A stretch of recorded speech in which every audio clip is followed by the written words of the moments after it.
Hello and welcome to SAF Insights. In this podcast series, we'll be uncovering the market forces behind sustainable aviation fuel, also known as SAF. In this episode, we'll be discussing what an effective mandate looks like from a SAF supplier's perspective. SAF Insights is brought to you by Argus Media, which, as many of you know, is a leading independent provider of energy and commodity pricing information. My name is Bea O'Kelly, and I'm the SAF reporter for Europe here at Argus. With me today is Matthew Whitton, the Vice President of World Fuel Services. Hi, thanks, Bea. Matthew Whitton, Vice President, Land and Aviation Supply Europe. Thanks so much for joining me, Matt. It's so appreciated. And why don't we start with a summary of your SAF operations? Do you have any of your own SAF production, and where do you mainly supply to? So World Fuel Services is not specifically a producer of SAF, albeit we're always keen to speak with current or planned production facilities because we like the idea of creating innovative solutions to any problem, but particularly in terms of expanding renewable and lower emission fuels and energy offerings.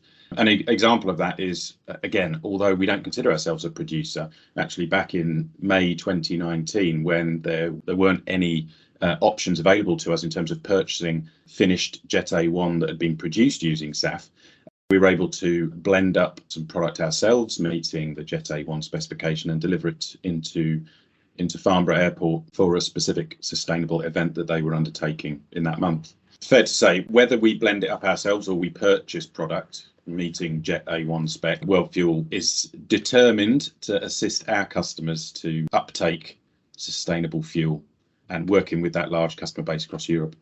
In terms of where we mainly supply to, we've got a number of mandated as well as voluntary markets that we sell into. And so we've got mandated product flows agreed for Sweden and France, and we manage or fulfill our mandated requirement on a mass balance basis. So again, I'm sure everyone is well aware of what mass balance is, but just in case, in this scenario, this is where we would be delivering all of our mandated SAF fuel into one location in country, which enables us to fulfill our total requirement across the country. The idea of that is that it encourages the uptake of SAF, because whilst we all know that SAF attributes a higher value than the typical fossil jet A1 at the moment, it means that we can be as efficient and environmentally responsible as possible in terms of delivering the product to market. Outside of those mandated markets, we have voluntary markets, and typically the majority of our sales go into the UK and Germany. So we've worked with the MOD at Brize Norton, and we've got business partners at Farnborough who we sell product into, and we've worked with Boeing in Glasgow, and that was towards the end of 2021 at COP26. And then outside of that, in Germany, we've partnered up with Bremen Airport and Airbus.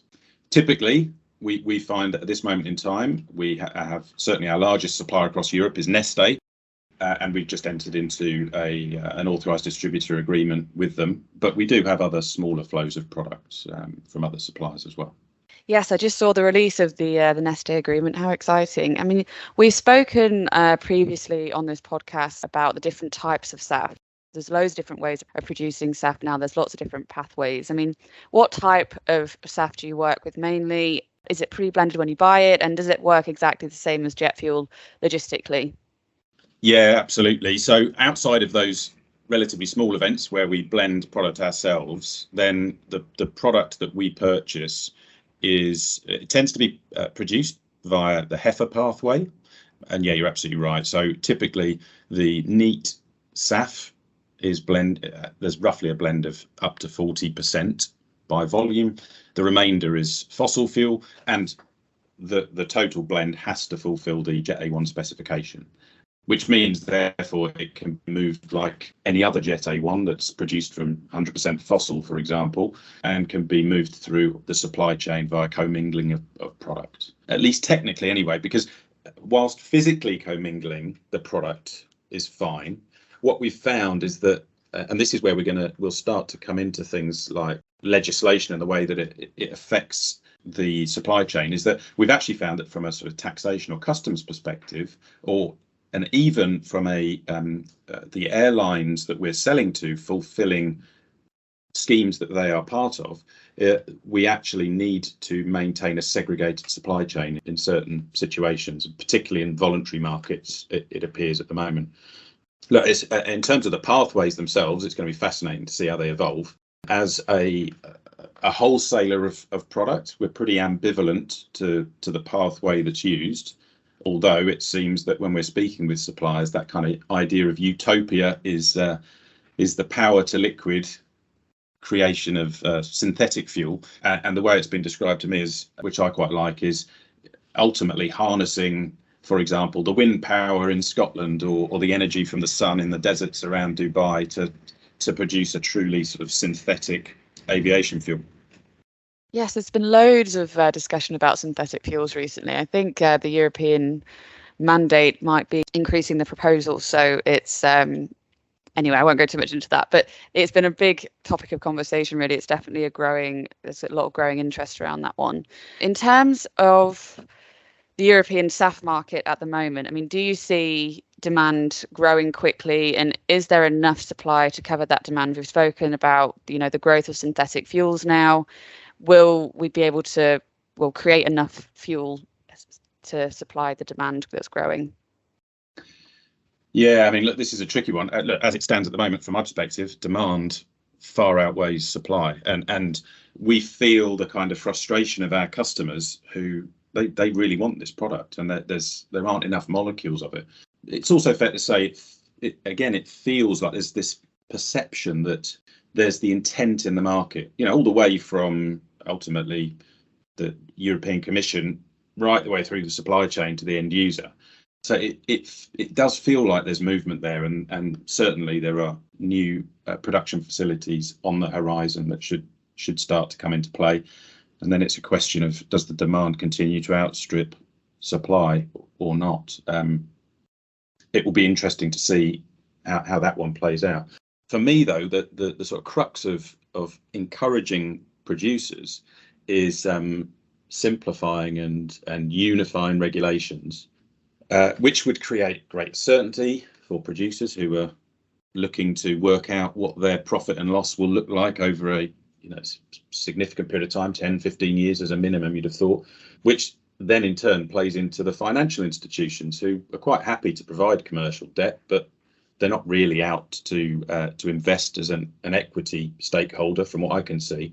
But what they need to be able to provide commercial debt is the confidence that the business will have longevity. And it's only really with those kind of simple, unified regulations that businesses can start to plan, in my opinion, anyway.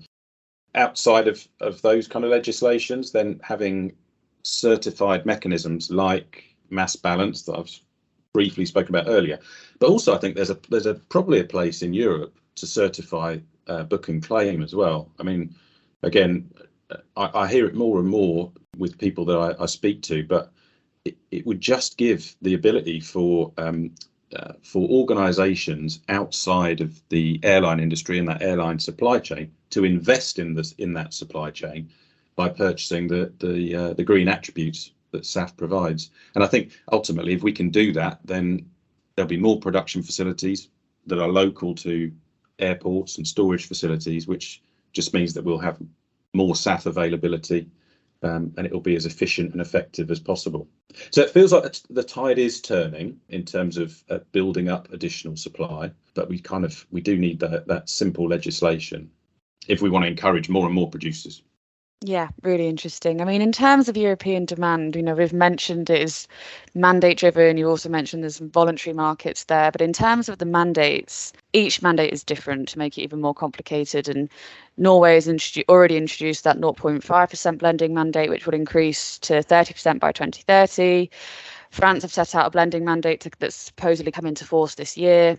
And further support will come from the European Commission as well in the proposal for that SAF blending mandate too. And from a supplier's perspective, I mean, could you go into some detail with regards to how you abide to these different types of mandate? Which type works better for a supplier, the blending versus the other types? And what can be done to improve the harmony really of the situation, as it seems quite difficult when everything is saying something different?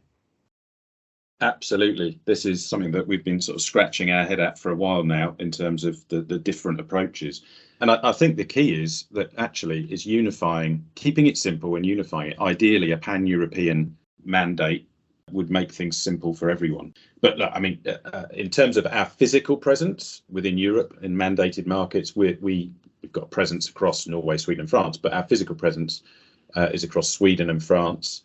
But they're two great examples of a very different approach. Sweden has a percentage reduction greenhouse gas emissions requirement, whereas France has a volumetric requirement for SAF blending.